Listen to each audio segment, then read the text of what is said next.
Hey guys, Buildzoid here, and welcome to the 15th Hardwarebot score roundup. We're going to be starting this one a bit differently because Corsair has organized a DDR4 overclocking, ambient DDR4 overclocking competition. I should very strongly specify ambient DDR4 overclocking competition. Yeah, anybody's free to join. The only rules are you have to have a Corsair kit of memory. And there's no sub-zero cooling, so no chillers, no dry ice, no liquid nitrogen, just AIOs and water custom loops and that kind of thing. So yeah, this is fine. You can put a cheater fan on your memory sticks. Um, yeah, if you want to, get into a DDR4 overclocking competition and you have a Corsair memory kit, this is definitely worth checking out. There's prizes. You can find out what those are at this link over here. And yeah, with that out of the way, let's get into the actual Hardwarebot score roundup for this week, last week. It's last week, technically. So yeah, let's get into it. Starting off with Senz's Cinebench R20 8-core CPU record.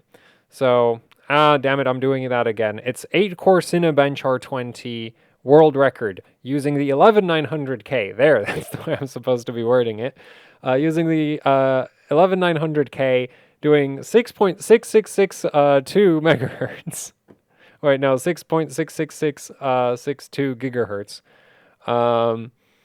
So on a EVGA Z590 Dark motherboard. And also, honestly, I've never been a fan of this, like, Armaflex insulation on motherboards. In my experience, no matter how form-fitting you try to make this, there's always an air gap under it. So it really doesn't work, that's why I normally just pack blue shop towels onto my stuff. It's like, I used to have Armaflex, and I tried to always get it all form-fitting, and for whatever reason, for me, it never really worked that well. But anyway, so yeah, it does look really neat compared to the blue shop towel method, but in terms of actually stopping condensation, I've had more success with just packing towels into everything. Not that you can really see the Armaflex considering the LN2 pot setup here. Yeah, so, 11900K absolutely flying through Cinebench R20. At full pot, I'm guessing, because it is an 11th gen, and so what else? Like, these go down to the lowest possible LN2 temperatures. We've got a G-Skill memory kit, because of course we do. Doing 40s, what is that? 4666 or no 4644 megabits per second, 1413, 1328. Though Cinebench R20 is very much not it's not super memory heavy. Also, that is a dual rank memory kit. Damn. Okay, that's actually really fast for 32 gigs of Samsung B die. That's insane. 6.15 gigahertz uncore. I'm not actually sure what's normal uncore speeds for 11900Ks on LN2. So yeah, but that sounds very high. Especially considering that the core clocks on the 11th gen chips really don't go quite as high as they did on the 10th gen chips, as high as 10th gen chips do. And so, yeah, just an all-round really just epic score from Sens here on the Z590 Dark. And yeah, congratulations to him on the 8-core Cinebench R20 world record. Hopefully it'll stand for a while. It actually, this score, Sens posted one R20 record, like one 8-core R20 record already. Then I think Takuko responded with a slightly higher score, and then Sens rebenched and retook the first place. So, yeah, hopefully this time it stands up for a while because he already had to reclaim the first spot once. But yeah, a very, very impressive score, and congratulations to him on that. Next, we have SafeDisk back with the 5300G, now at just under 5.7 gigahertz. Getting the quad-core GPU Pi for CPU 1 billion world record. Yeah. Chip absolutely flying. Like, this is by far the highest clocked 5300G to ever run this benchmark, right? Like that is quite the frequency gap there. That's 150 megahertz to the next CPU on a Asus Crosshair 8 Impact, which is very surprising to see because I thought I've been getting the feeling that Asus kind of forgot that they made this. If you look at a lot of the scores that have been posted to HWbot, you see a lot of Dark Heroes, you see a lot of, well, recently SafeDisk has been posting scores with the Crosshair 8 Extreme. If you didn't know, SafeDisk works at Asus, so that's why he always benches Asus motherboards, and also how he's benching a Crosshair 8 Extreme already when the motherboard's been like barely even, I'm not even sure that it's released yet. It's been announced, like we know that it exists, but I don't think you can buy it yet. Yeah, so Crosshair 8 Impact doing 4832 megabits per second. Actually, that's 4862 megabits per second on the memory. 14, 13, 13, 24. Uncore absolutely flying at 2400. So the FCLK doing 2432 megahertz. Yeah, everything is going really, really fast here. Like, there's no part of this system where you could go like, oh, this could be no. Memory's absolutely flying. The FCLK is about as high, like that's as high as it goes with the APUs a lot of the time. And then the core especially is just almost 5.7 gigahertz is ridiculous for these chips. Because the thing is, these chips have cold bugs. They don't run as cold as like your full-blown Ryzen CPUs. So these normally, like that's a big part of why these don't really hit the same kinds of clock speeds. And so doing 5.7 on one of these is very, very, well, doing just under 5.7 on one of these is very, very impressive. So yeah, there's the LN2 setup. That's a very neat little setup. This must have not been a very... Oh, I guess this might be also from the start of the session, because the funny thing about a lot of these ITX boards is when you take them on LN2, and technically the Impact is a DTX board, mini DTX board. But yeah, the funny thing about a lot of these ITX boards is when you take them on LN2, they completely freeze over. Then again, this probably has a socket heater, doesn't it? Yep, it has a socket heater, so okay, that explains why the condensation is under control, because there are pictures of people benching like older Impact motherboards, and like everything is just covered in ice, like to the point that the 24 pin and like 8-pin power connectors are also frozen over. As in, even the cables coming off of the motherboard are covered in ice because the board is so small that the cold from the liquid nitrogen pot just gets to everything. But yeah, there's not much frost buildup on this, so I still think this is from the start of the session. But yeah, having a socket heater like the Elmore Hot over here certainly, helps a lot with managing the condensation buildup and like the board freezing over. And then Arctic MX5 thermal paste on the CPU, apparently. So yeah, and also Vaseline for the motherboard insulation, which I've never been a fan of because it's very messy. It is very, very messy. It does the job, but you're left with a motherboard covered in Vaseline, which admittedly is better than a dead motherboard, but like a motherboard covered in Vaseline nonetheless.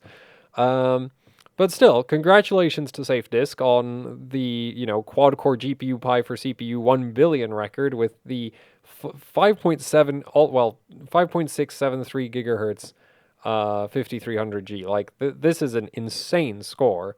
And it's really cool to just see these, 5300G scores keep climbing recently, because the chips only really... Like, the chip only caught people's attention very recently. It's a hard chip to get, right? Because it's not for retail. Unfortunately, AMD decided that the most interesting of the G series APUs, they're not allowed to buy it. But yeah, people are getting their hands on these, and we are seeing some very impressive scores out of them. And then SafeDisk also ran Geekbench 3, so quad-core Geekbench 3 on the 5300G, of course, because that's a quad-core CPU. Also at 5.673 gigahertz. So yeah, like this chip really is just... and here the frequency advantage is even bigger, right? Like this is almost catching up to like the 3300Xs. It's a real shame we don't have a 5300X. Unfortunately, like that CPU really doesn't make sense for like for AMD, that CPU doesn't really make sense to manufacture, but it would be really cool to see the kinds of scores that could produce. But for now, we're just stuck with the 5300G, and safe disks is insane. Like this chip is absolutely flying through every benchmark that he runs it on. Apparently, the memory was on LN2 as well. Was this different memory settings, perhaps? Oh man. Oh, okay. So the GPU Pi didn't really need that much in terms of memory overclocking. So just 4866 CL14. And then for Geekbench 3, which has a much more very memory heavy component to it. SafeDisk decided that it's time to take things seriously, and RAM doing, what is that? That's 5100 CL14. So yeah, going from, like this is already very fast. Like 4866 CL14 is very, very fast and hard on the memory, like really hard to do in terms of just having memory sticks capable of that. And then 5100 CL14 is just insanity. And that's with 2550 megahertz Infinity Fabric clock. So yeah, this setup is absolutely insane. And we do have a seemingly... I wonder how the memory heater works. Because that doesn't make any sense to... Wait a minute. I am very confused. How does that work? Like, it's evidently plugged in. We can see the black wires for the memory heaters over there. Or at least I think that's what those are for. I am very confused. Because, like, the memory sticks should be completely frozen over. So how would that prevent, like...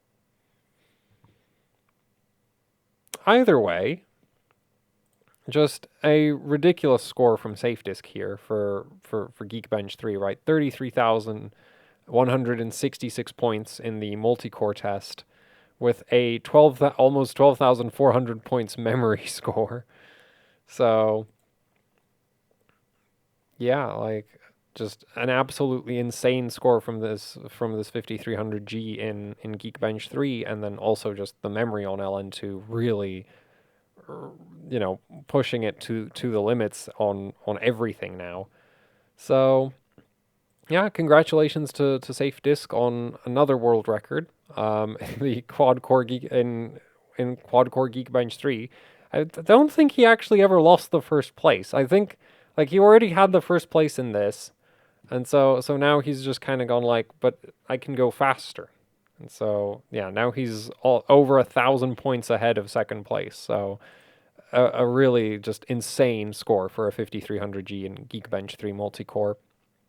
And then, SafeDisk also ran Geekbench 3, but on a 32-core CPU. So 32-core Geekbench world record with the Threadripper 3970X at 5.55 gigahertz. We're just going to ignore the 2 megahertz difference there.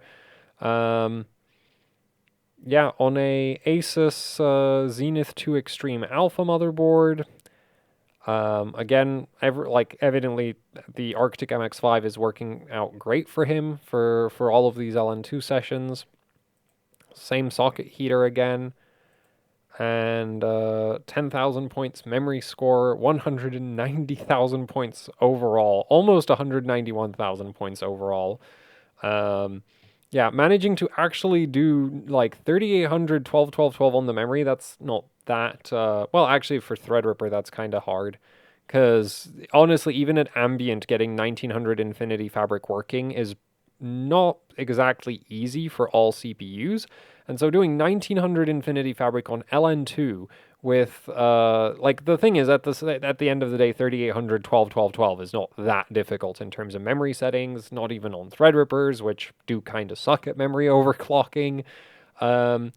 But yeah, being able to run 1900 megahertz Infinity Fabric on liquid nitrogen is ridiculous. Like, that's insane. Like, when I tried to run my 3960X on LN2, I don't think I ever went above 1200 megahertz Infinity Fabric because it just stopped working if I tried to do that. But yeah, this score right here is just ridiculous. Chip's also running on almost 1.7 volts, which, with a 32 core chip like this, that's got to pull an insane amount of power. Um, and yeah, like like the memory is absolutely flying.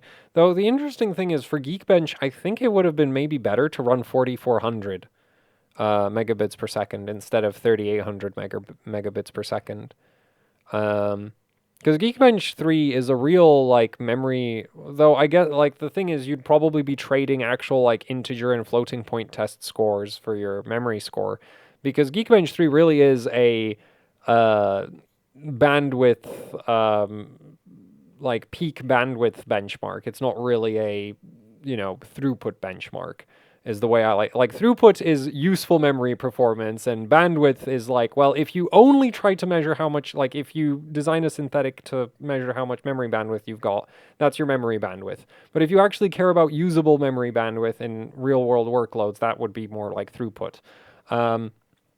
So Geekbench is very much a bandwidth benchmark, and so I'm surprised that we're looking at 3800 CL12 instead of like 4400 CL14 or 4533 CL14. Actually, 4400 might be doable at CL13, especially with the kinds of memory sticks SafeDisk seems to have lying around. So yeah, I'm surprised that he opted for just 3800 CL12, though I guess there might be a trade-off with the actual like like the CPU subtests of the benchmark. I'd like to compare against what Arsenino ran. Yeah, because Arsenino ran 4600 CL14, so that would have also been an option. And yeah, but the really low Infinity Fabric is just killing the memory score. Yeah, which is really not like that's just kind of what happens. Wait, why does this say Uncore frequency, whereas this says Northbridge frequency? That's interesting.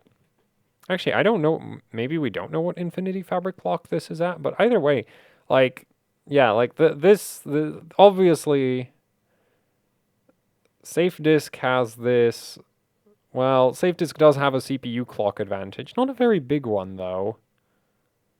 At the same time, the difference between 191,000 points and 197,000 points in terms of percentages also isn't very big, so that makes this really hard to judge. Still, though, like definitely SafeDisk's memory setup is producing a bigger memory score here, so this is definitely working very well. But I suspect this right here is probably very Infinity Fabric limited, and so it would be interesting if maybe it's not possible to run ridiculous memory with high Infinity Fabric at the same time. So might be part of that, but I'd be interested to see what like this would produce for the memory score if it was running like 4600, like 4400 to 4600, but with 1900 Infinity Fabric clock. Anyway, still like literally the 32 core Geekbench 3 world record. So congratulations to SafeDisk on that. But with SafeDisk, this is kind of the norm.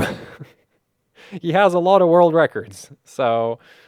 Yeah, but still, another one for his world record collection, nonetheless. So next we've got Psycho's Geekbench 3 multi-core score, and this is 8-core Geekbench 3 on a 11900K at almost 6.7 gigahertz, getting to third place in the Geekbench 3 multi-core and the 8-core Geekbench 3 rankings, using a Maximus 13 Apex, 11900K on LN2, of course.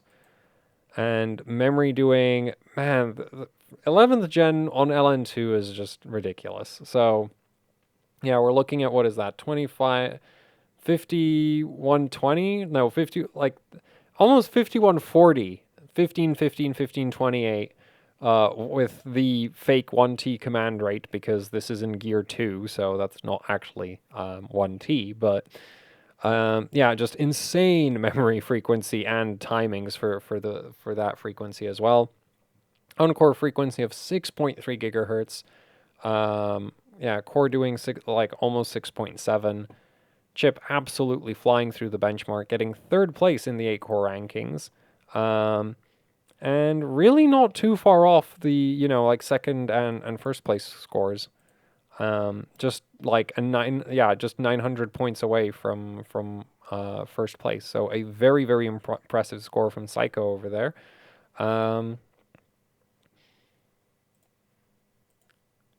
And yeah, so congratulations to him on this. Oh, and here you can very clearly see the max mem. So if you like, fun fact, if you're new to this, the way you get crazy memory settings like this to work is you actually have to disable most of the available memory. So if you have like a 16 gig memory, like this right here is configured to only run on 2.5 gigs of RAM. And there's a way to do that in Windows. And for whatever reason, with some memory chips, that gives you a huge boost in memory, like in stability, when running really, really harsh memory settings, like say 5140 at CL15. So yeah, a very impressive scores from Psycho over here, in 8-core Geekbench 3. So congratulations to him on that. And let's move on to the next score, which is Royal Marok's second place triple GPU Unigine superposition. So the funny thing is, when I added this score to the list of scores for the roundup, it was still in first place. And then then I went to record the video, and it's like, wait a minute, it's second now. Okay. Yeah, so triple GPU Unigine superposition has been really heating up with just constant scores with triple 290X setups going up, right? Like, we've got Salty Croissant, Unity of Saints, Royal Marok, Ovis Hardware Lab, and Royal Marok ultimately gets to stay in the roundup because look at this setup. Wait, are all of those radiators actually hooked up to this? I'm pretty sure that by the second radiator, the water temperature is equal to the ambient air temperature. Therefore, the next radiator is completely useless. Yeah, like, you really shouldn't need this many radiators. I'd love to know what the air to water temperature delta on this loop is. Also, how many pumps does he have for this? Oh, 3. Okay, well, that answers that. Yeah, there's 3 pumps in this. Oh, this is the most insane water cooling loop I think I've ever seen. All for just 3 290Xs. Is there no competition for the quad Unigine superposition rankings? Why haven't I seen crazy scores for that yet?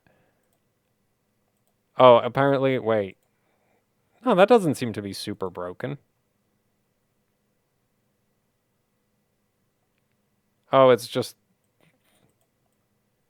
Are there that few people who have 1080 Ti's, really? I would have thought there'd be a lot... Wait, why aren't we seeing a bunch of 1080 Ti's at the top of this? Anyway, that's confusing. But yeah, so absolutely insane water cooling loop setup here. Also, this looks like he's taken the picture after he's taking it apart, because there's coolant in there, or at least it looks like there's coolant in there, and that is not plugged into anything at this moment, so I'm guessing he's taking it apart in this photo. But yeah, 7980XE doing 5.1 gigahertz. Okay, so I guess that kind of explains a lot of the radiators. Just 18 cores and 18 threads enabled because superposition is a GPU benchmark, not a multi-threaded CPU benchmark. Cards doing 1260 core and 1562 on the memory, which, well, like, that is really high for 290Xs, doing 1260 core. And depending on, like, the thing is, getting 3 290Xs that all do, like, getting one 290X that does, like, 1280 to maybe 1300, not necessarily that hard. Getting 3 of them, very, very difficult, right? Because you'd have to get lucky with all 3 of the cards. And also 1562 on the memory.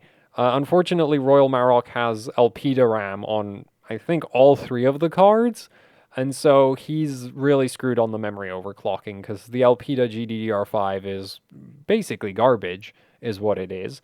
And honestly, even 1562 is actually very impressive for it because I've seen Elpida-based cards that'll brick wall at like 1400 megahertz and there's not really much you can do about it. Or even less than that, which, yeah, is just horrible. Yeah, like a very impressive overclock for, 3 290Xs with Elpida VRAM here. And then also a big part of Unigine superposition is just getting it to run correctly, apparently, because yeah, getting multi-GPU to like hook up to the benchmark properly, it's very unreliable. Like even in the like in the picture here, you can see that it's reporting as two-way crossfire, but it's definitely not. The score is, I believe, quite a bit too high for that. Is it? Oh, I guess we won't find out because this is dominated by 2080 Ti's, so that makes that really difficult.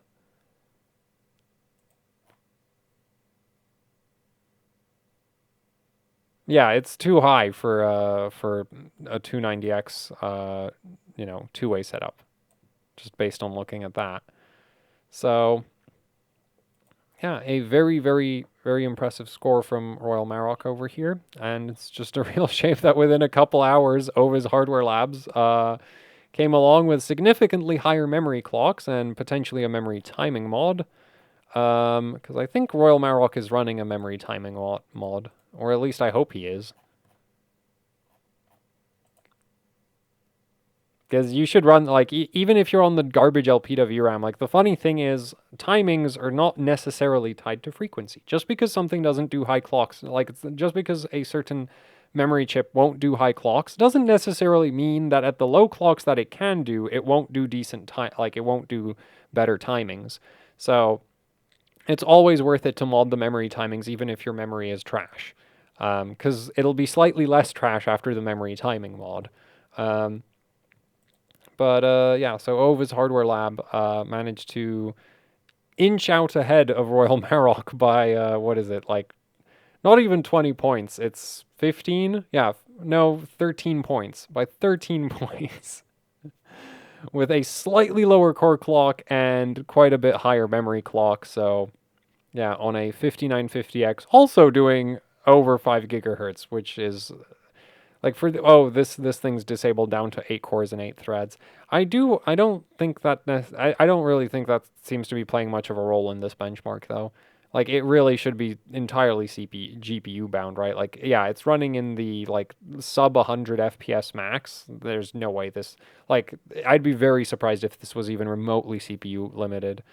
Um, but still an extremely impressive score, and this is on chilled water cooling.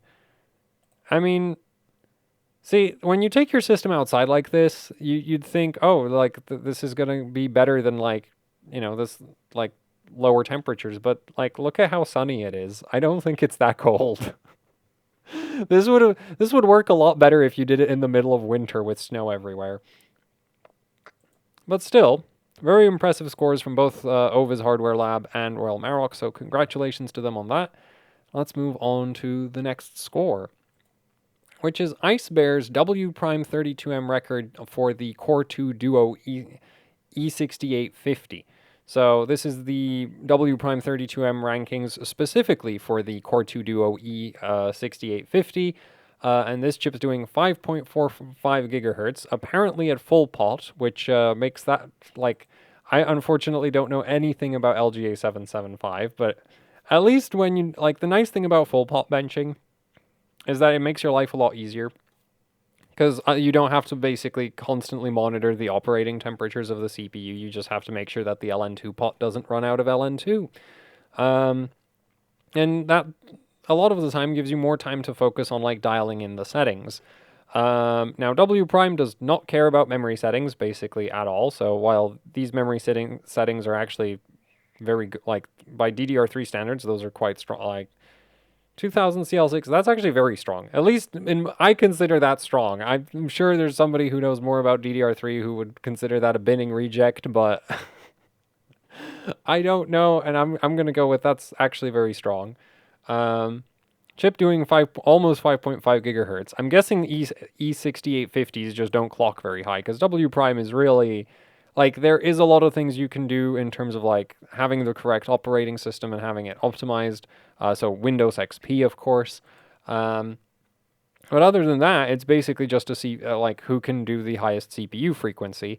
And Icebear is in the lead by quite quite a lot for the CPU frequency there. So yeah, that is very impressive. That he managed to push this E6850 all the way to 5.44, well, basically 5.45 gigahertz, and take the record for Wprime 32M using an E6850. So congratulations to him on that. Let's move on to the next score, which is Negative Feedback's 3D Mark Firestrike top score for the R9 280X. At 1520 core and 1875 on the memory. So, yeah, here's the card. This is a Sapphire Toxic 280X. It's super recognizable because of these inductors that actually go through the PCB. One thing I've wondered about these cards for ages is this has to be terrible for the like return path of the current to the VRM because there's great big holes in the ground plane. But the VRM on this is actually really wacky. This is a ginormous 8-phase, at least compared to the VRMs that you would get back in the day when this card was relevant. Compared to some of the VRMs that Asus has recently put out, this is actually a very tame 8-phase. But this has two, like the thing is the V-Core VRM on this is it's 8 phases, but there's two really low RDS on low side MOSFETs in parallel for every single one of them. So really, really powerful V-Core VRM on these cards.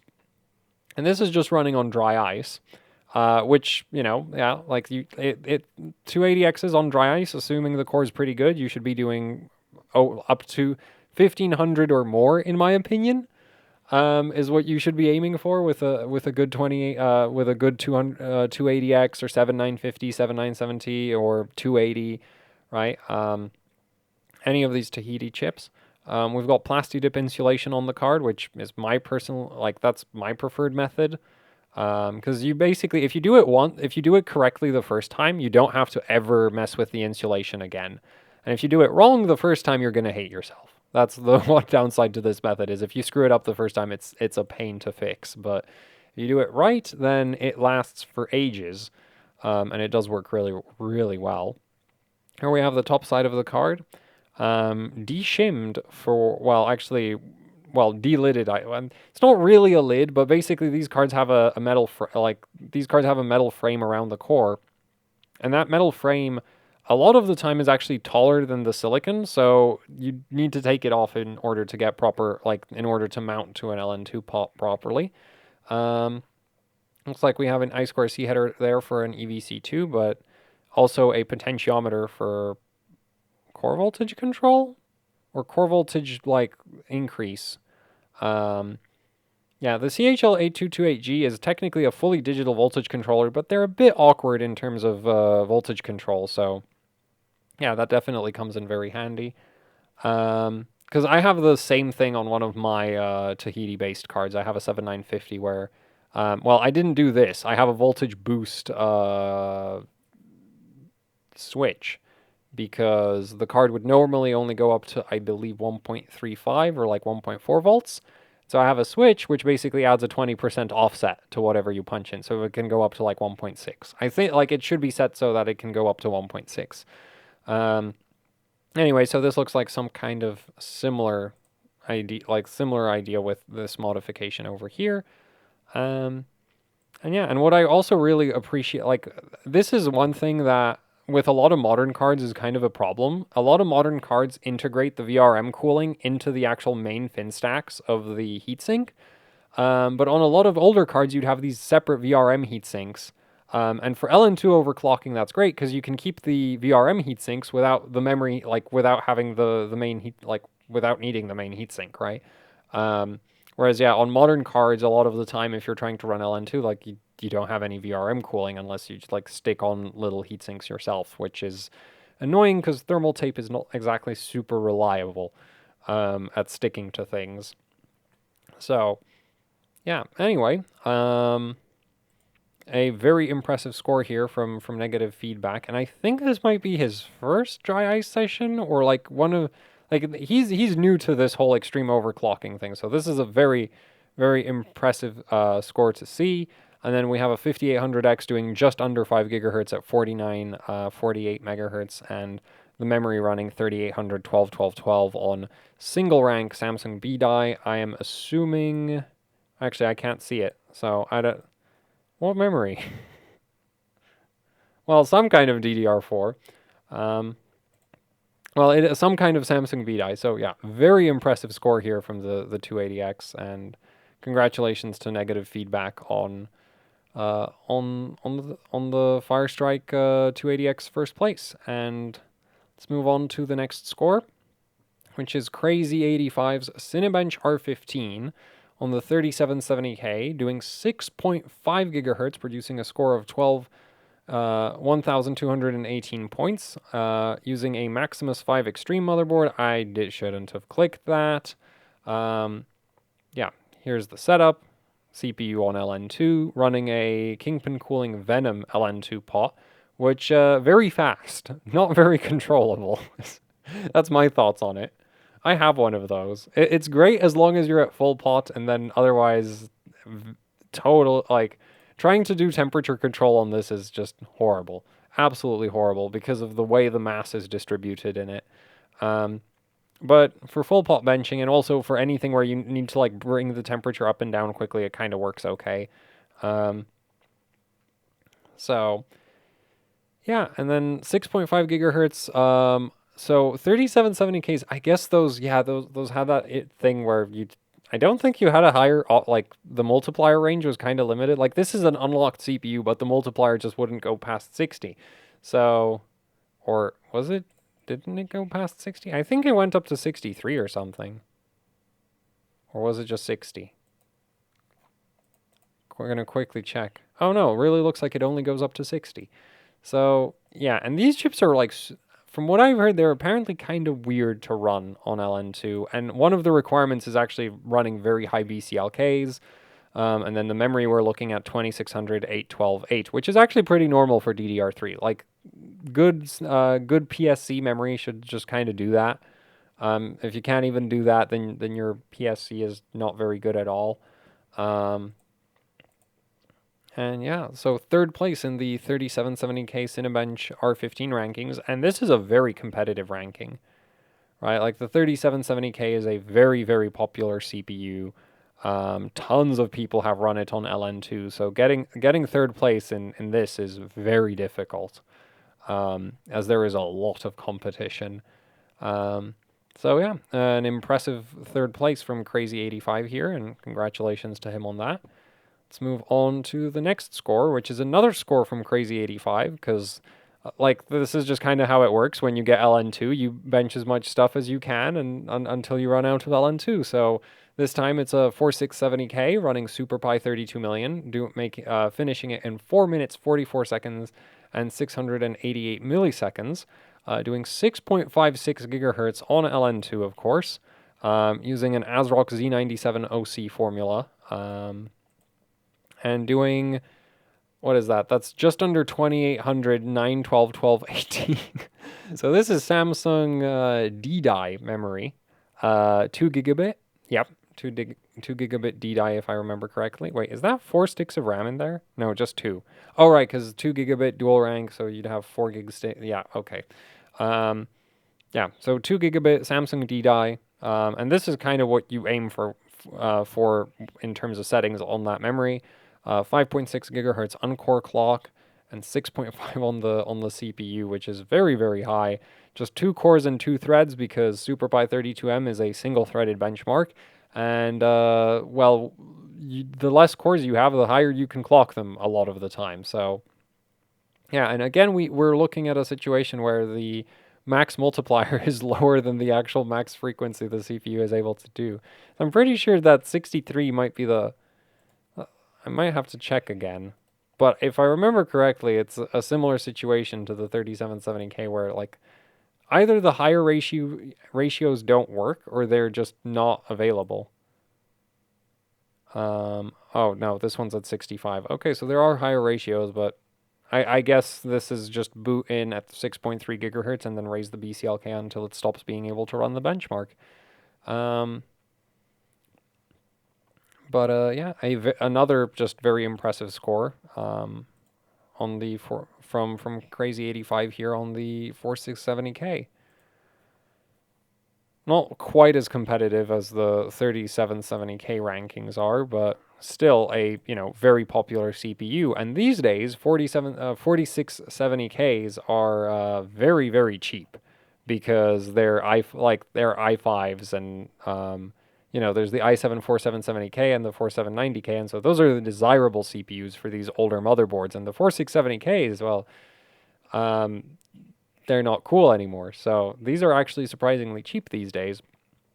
So yeah, these are sort of like if you're looking for an interesting DDR3 platform, like 4670Ks are definitely an option. And also Haswell just in general has some of the best DDR3 memory controllers there are. Not across, like obviously there's Silicon Lottery involved with that, but like you're not gonna hit the same kinds of memory frequencies and memory settings on a Sandy Bridge as you would on a Haswell. So, or even an Ivy Bridge. A Haswell will generally be better. So, yeah, cool CPU and cool score. So congratulations to Crazy85 on second place in the SuperPi 32M rankings for the Core i5 4670K. Let's move on to the next score, which is Salty Croissant's Unigine Heaven Basic score on the HD 5970 on chilled water cooling, because that's sort of the height of what Salty Croissant is capable of running in terms of cooling systems right now. And that card is it just me or is that card really bending? Man, I don't like look. That really looks like it's bending quite significantly. I'm not impressed. Apparently minus 7 degrees Celsius on the water temperature. Okay, that chiller is getting, yeah, like that's a proper chiller at that point. Like when you start going sub-zero, just 540 watts. Why would it's nothing. It's nothing. Back in the day, GPUs were efficient. Even when they had 2 GPU cores, they were still efficient. Like, well, they didn't pull that much power. They weren't actually more efficient because they'd produce less frames for 540 watts than like a modern GPU would produce with 540 watts. But, like they were lower power relative to their performance tier. Yeah, so here we have the 5970. I believe, do we have a picture of the insulation on the back of the card? Oh, we don't. But yeah, so, insulation on the front, heatsink just held in, VRM heatsink just held in place with a rubber band, which does work. I've never been a fan of using rubber bands on hardware. For some reason, I'm always worried that like the rubber will melt or something. I've never seen it actually happen, but yeah, I don't know. I don't trust rubber bands for some reason. Or that it'll just snap. That's the other one, is like, oh, it'll just snap. Not that like it would be an immediate problem if that happened, but with something like this, but yeah, I'm not a fan of using rubber bands to hold things in place, but I'm kind of alone in that. I've seen most people use rubber bands for holding fans and heat sinks and all kinds of things, so yeah, not really. Like, this is almost certainly fine. It's just like I normally would just go with like a bit of wire or zip ties to do something like this. So zip ties for something like this would probably not work that well. Anyway, we have a very RGB chilled water cooling setup. The radiator is obviously not connected to the loop because, fun fact, if you have a water chiller and you connect the radiator will just be heating the water that the chiller just chilled. So it would just be adding heat. So you'd basically turn your radiator into air conditioning, which wouldn't really be that efficient because most water chillers will just dump the heat that they produced into the same room that they're in.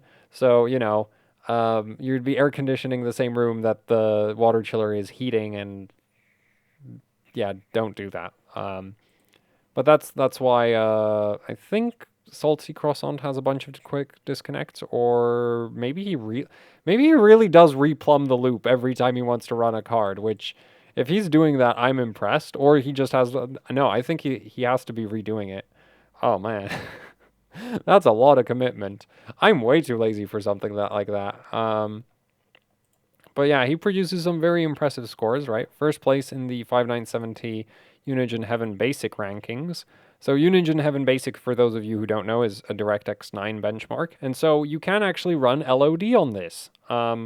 With the DirectX 11 benchmarks with AMD GPUs, you normally Well, you can either run LOD or you can disable tessellation. And between the two of them, disabling tessellation makes much more of a performance improvement than any kind of LOD modification. But for DirectX 9 benchmarks, well, you can just modify the LOD, which, yeah, that's probably like, I'm assuming Salty Croissant is doing that. Maybe he doesn't know. Because the thing is, LOD on AMD is not really a thing for most modern benchmarks. It's only like older benchmarks where it works. Um, and then we've got a 5900X doing 4.9 gigahertz, just 4 cores, 4 threads, which is about it. Like, that's as many cores and threads as you need for Unigine Heaven Basic or Extreme. Like, this benchmark really doesn't scale past 4 cores or 4 threads. It's a GPU benchmark after all. There's still advanced physics simulation running in it, so it shouldn't be hogging the CPU to itself very much. And then, we've got 3800, 1414, 1428 on the memory, which, basically daily memory settings. So, yeah, a very, like, most of, like, this is very much, primarily a score focused on that 5970 doing 1060 core, 1275 memory, which sounds really low. But the memory on 5000 series cards just generally doesn't clock that high. And then 5970s even more so. I wonder if it might not have something to do with the power delivery on them. Because I feel suspiciously like this right here is the memory VRM for all of the memory on the card, which probably sucks for the memory chips all the way over here. But I've not checked that. I have a 5970. I should probably... I should investigate that card. Like, I do want to mess with that card someday, but I've just not gotten around to it. But,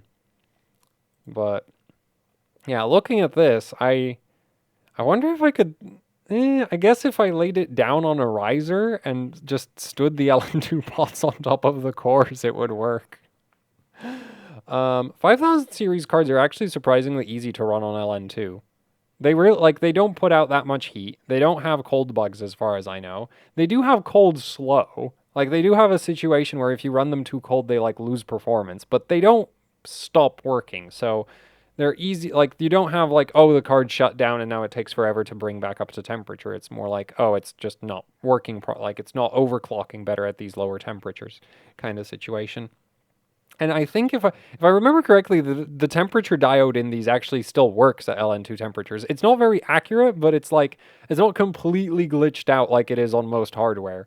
So, yeah, 5000 series are cool cards, and this is a cool score. So congratulations to Salty Croissant on taking first place in the 5970 Unigine Heaven Basic rankings.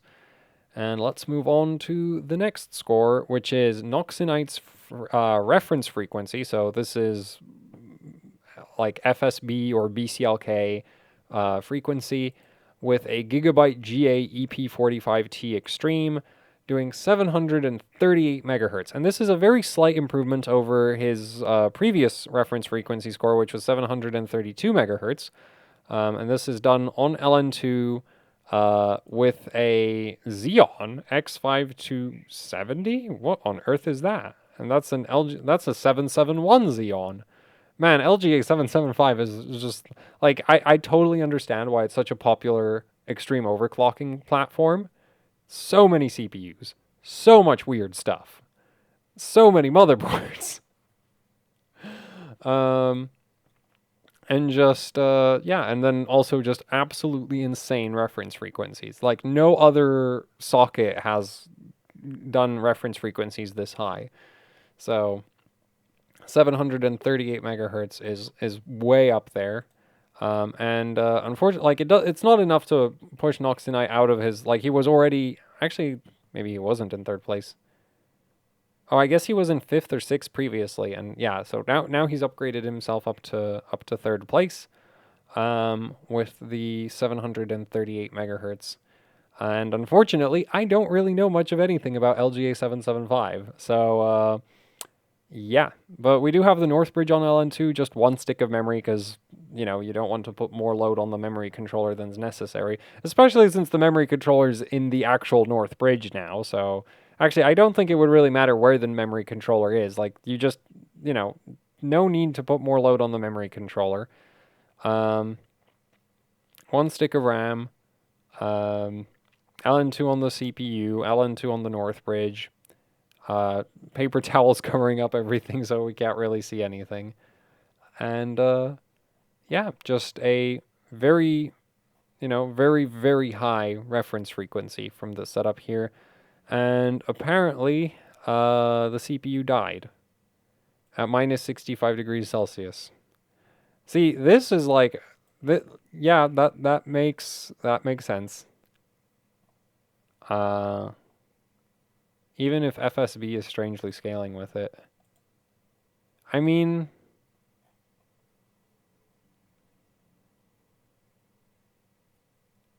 the thing is, like, so I actually don't see why that would be strange, because normally, like, depending on what died, like,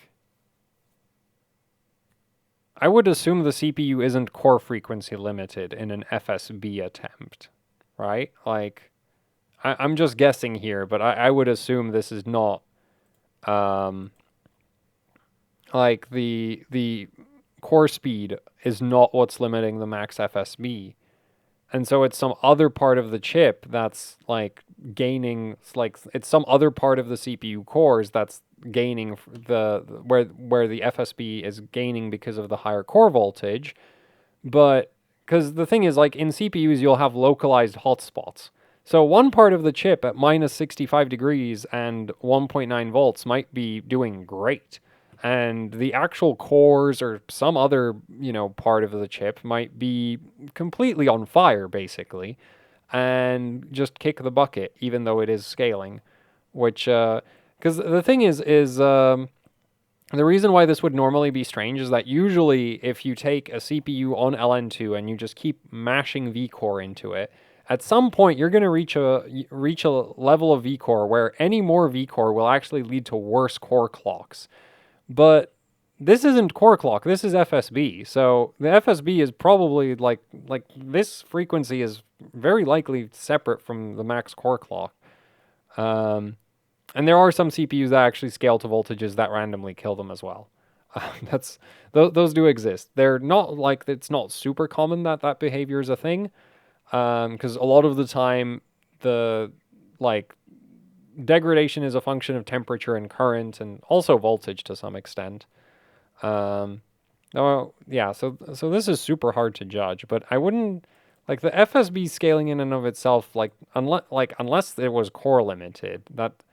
And you could test that by just running high FSB and then a higher core ratio. If you can boot a higher core ratio for a higher core frequency, then I don't think you wouldn't be seeing the negative scaling effect from too much voltage because you're not hitting the limits of the core frequency.